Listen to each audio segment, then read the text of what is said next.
Okay, this is a very important topic na pag-uusapan natin ngayon. So, I suggest everyone should pay attention. Okay? Kasi I can assure you, hindi ito madalas ma-preach ng kahit na sino. Siguro kung meron man, ay pahapyaw lang na lumalabas doon sa mga preaching sila. But hindi binigyan ng tutok, no?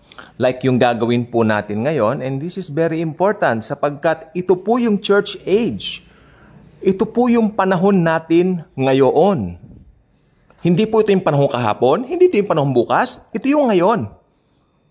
Nagsimula po ang church age noong araw ng Pentecostes. 'Di ba? Nagpaulan ng Diyos ng mga apoy sa mga ulo ng mga disciples, di ba? So, namangha sila. Napagkamalan pa nga sila mga drunkards. Napagkamalan pa sila mga manginginom, di ba? Mga lasing ka nga eh. Pero, dahil nakakapagsalita sila ng kani-kanilang mga lengguwahe. Gusto kong linawin to, ha? Yung narinig ng mga tao na sinasalita ng mga disipulo during that time ay totoong mga lengguwahe. Totoong mga lengguwahe, totoong mga wika nila. Unlike yung mga nakikita natin ngayon na parang show na what is that? Ano yung sinasabi ng mga ito? In fact, ilang beses po akong pumunta sa mga ganitong event at yung isa nga pinagtripan ko, sabi ko, okay, kayong lahat nangangatomba-tomba diyan. Talaga nagpahuli po ako eh. I was with this old men na parang daddy-daddy namin, tatay-tatayan namin sa faith, no? Kami magkakasama. Hindi ka pa pupunta, kanya sa akin. Sige, mauna na po kayo, lolo ako. Sabi ko, magpapahuli po ako. Isang preacher from Switzerland, no? Gagawin niya, ilalagay niya yung kamay niya, no? Tapos mga ngatomba-tomba lahat. Sa ulo, ilalagay niya sa ulo, mga ngatomba lahat. Ito yung slaying. Yan na. Slaying in the spirit, ang tawag nila dyan eh. Nung sa akin na, eto na ako. Tinitignan ko pa lang siya, malayo na. Pero sa isip ko, sabi ko, tignan natin. Kasi doon pa lang po, talagang ang sinasabi kasi niya, i-receive daw namin yung Holy Spirit, which is talagang hindi ako naniniwala. Kasi when a person gets saved, no? Nang maborn again ng isang tao, the moment na maborn again ng isang tao, nandun na po yung Holy Spirit, kalakip na po. Hindi pwedeng i-receive mo dahil doon sa ganung mga gawain, mga practices, and all that, rituals. Pagdating po sa akin, tumayo ako. Oh. Tapos na ganyan hinawakan niya yung ulo ko. Hindi ako matomba-tomba. Hindi ako natomba. Hindi ako nagpatomba. Parang nararamdaman ko, totoo, nararamdaman ko na parang hinahawakan niya na yung noo ko, na parang ginaganon niya ako. And then, sinusuppress ko talaga. At so, ako, nasa tamang mind ako. Hindi ako natomba. Then, nung pauwi na kami, sabi nung matanda sa akin, ikaw naman. Kanya, ba't hindi ka nalang nagtumba-tumba? No, I cannot. Ako, Lolo, I cannot compromise my faith. Naniniwala po ako. Kako, nung maborn again tayo, pumasok na sa atin ang banal na Espiritu Santo. At, sabi ng Panginoong Jesucristo, hindi na ito lilisan kahit kailan pa man sa atin. Praise God, hallelujah. Praise Jesus for your goodness. Ba't na pa? Kaya yung mga ganyang practices ngayon, di ba, sa social media, may mga kumakalat. Nakakatawa eh. Ako tawa ko ng taon, nakakita ko gano'n eh. Pero nakakaawa kasi marami silang nalilinlang, mga naloloko. Slaying in the spirit. That's not true. The moment you got born again, the moment you got saved, nandiyan ang Holy Spirit sa iyo.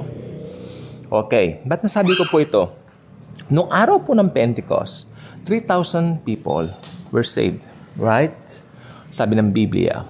Kaya, ang nangyari noon, pinaralel niya yung mga namatay na tao doon sa law. ni Moses na nadatnan ni Moses, nagsasamba sila dun sa guyang ginto, di ba? Tapos namatay yung mga taong yon, 3,000 din yung namatay niyon. Pero nung araw ng Pentecostes, nung bumaba ang banal na espiritu, 3,000 agad ang naligtas. So, meron agad buwan naman ng mga 3,000 Kristiyano. Ganyan ka-powerful ang Lord. Ba't ko po nasabi yan? Sapagkat doon po nagsimula ang church age. Okay, right now we're still sa church age. Ito pong church age, masalimuot. Masalimuot ito, kung totoosin. Sapagkat yung simpleng gospel na ibinilin ng Panginoong Hesukristo, yung simplicity ng gospel, kinumplika ng iba. Nandyan na yun nagsasabi, kailangan maligtas ka sa pamamagitan ng Panginoong Jesucristo, pero magpabautismo ka, pero bla bla bla, pero dagdag kung ano-ano. Kailangan, yung gagawin namin mga program, sumama ka. Tulad ng napanood ko pong pastor kanina. Pastor po yun. Sabi niya gano'n. Bawa sinasabi mo, sabi niya na naligtas ka, that you are saved. Tapos, hindi ka sumasama sa mga gawain namin, ng mga kung ano-ano, evangelization daw nila, nagbibigay ng mga tracts. Ang sabi niya, pag hindi ka na raw sumama sa kanila, ikaw daw ay hindi ligtas. Sabi niya gano'n. Sabi ko, this is perverted. This is a perverted, tawag dito, word na sinasabi niya kasi sa Biblia po kasi, pag naligtas po ang isang tao, naging mananampalatay ng Panginoong Jesucristo, sinasanctify pa ang tao. Kung mo hindi na sumama doon sa gawain mo, hindi naligtas, itatag mo, do not tag persons. Itong gusto ko sabihin sa inyo, mga Kristiyano, do not tag persons. Ako, meron po ako nakikita rito, mga mangingino, mga hindi magandang mga ugali, pero hindi ko tinatag na hindi sila saved. Only Jesus knows kung saved sila or not.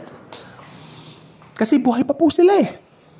Diba? Pero, sa kabilang banda, meron din po akong alam na talagang hindi naligtas, na talagang hindi saved talaga.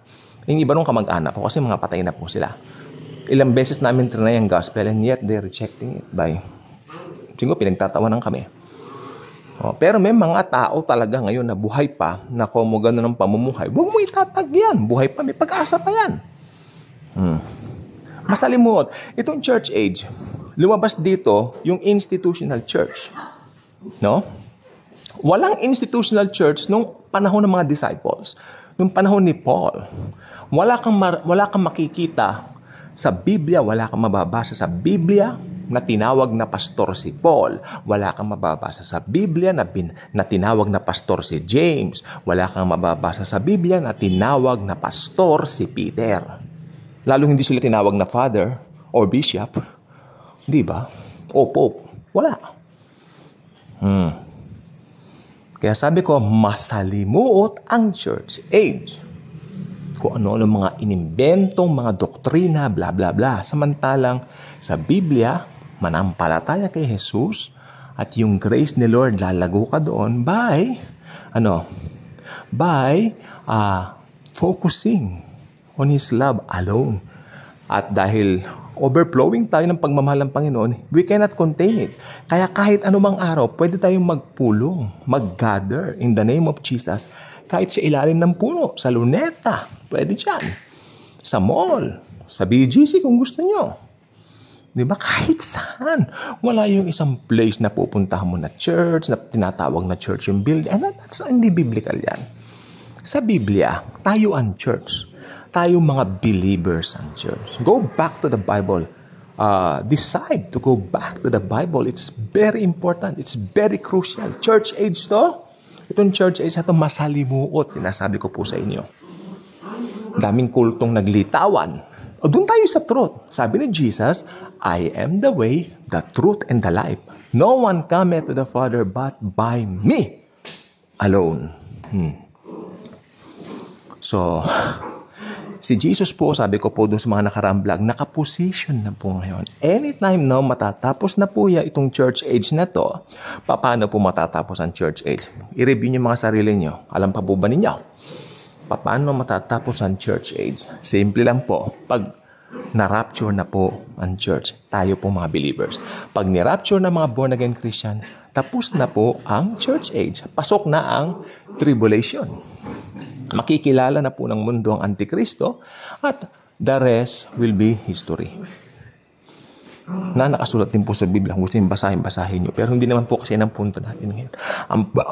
Ang punto natin ngayon dito, masalimuot itong church age. Ayan po ang gusto kong sabihin po sa inyo. Yung mga turo ng mga disciples na napakasimple, kinumplika nung iba. Kaya kami, simple lang kami. Ngayon, Sunday ngayon, di ba? Ako nandito lang sa bahay. Sa bahay lang kami ngayon. Walang special day na kailangan linggo. No.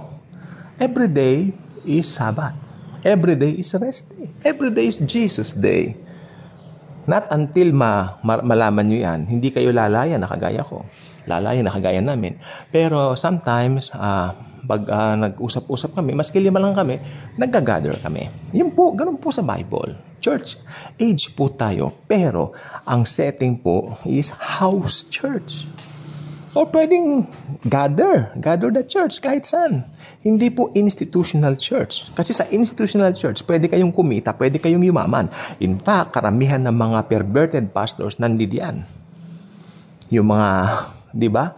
Yung mga gumagawa ng hindi maganda na ibang pastor, diyan. Yung mayaman, ginagamit yan pagpapayaman. Diyan sa institutional church na yan. Kaya gusto ko pong sabihin sa inyo, maraming pandilin lang ang dyablo. Sabi ko, itong church age, nandito po tayo. Hindi pa po tapos ang church age, pero nakaposition na si Jesus. I believe anytime kukunin niya na yung mga totoong mananampalataya niya. Sino ang mga totoong mananampalataya niya? Yung mga naniwala sa Kanya.